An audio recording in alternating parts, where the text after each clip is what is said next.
وہ ایک بدصورت شخص تھا، اس کی بیوی بڑی ہی حسین و جمیل تھی، اس عورت کے حسن و جمال پر دنیا تعجب کیا کرتی تھی۔ ایک دن یہ بدصورت شخص میرے کریم نبی کی خدمت میں حاضر ہوا تو میرے کریم نبی نے پوچھ لیا، او میاں تجھے دیکھ کر تیری بیوی کیا محسوس کرتی ہے؟ تیری بیوی تیرے ساتھ کیسا معاملہ کرتی ہے، کیسا سلوک کرتی ہے، کیسا برتاؤ کرتی ہے؟ اس بدصورت شخص نے کہا، آقا میری بیوی بڑی ہی اچھی بیوی ہے، بڑی ہی نیک ہے، وہ میری عزت کرتی ہے، ادب کرتی ہے، احترام کرتی ہے، جب میں گھر میں داخل ہوتا ہوں 100 بار بسم اللہ پڑھتی ہے، میرا استقبال کرتی ہے، اپنے حسن پہ ناز نہیں کرتی، اپنی جوانی پہ ناز نہیں کرتی، آقا بس وہ میری خدمت میں ہی لگی رہتی ہے، کبھی میرے کپڑے دھو رہی ہے، کبھی میرا جوتا پالش کر رہی ہے، کبھی میرے لیے کھانا تیار کر رہی ہے، کبھی کیا کر رہی ہے، بس میری نوکری میں ہی لگی رہتی ہے، کہتی ہے او میرے سرتاج تو میرا مالک، میں تیری نوکرانی، تو میرا بادشاہ، میں تیری بادشاہ زادی۔ میرے کریم نبی نے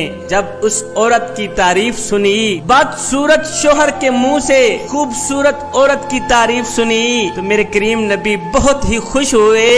خوش ہو کر میرے نبی نے فرمایا، او میاں جا پھر اپنی خوبصورت بیوی کو مبارکباد دے دے کہ تیرا نبی فرما رہا ہے تو دنیا میں بھی جنتی، تو آخرت میں بھی جنت۔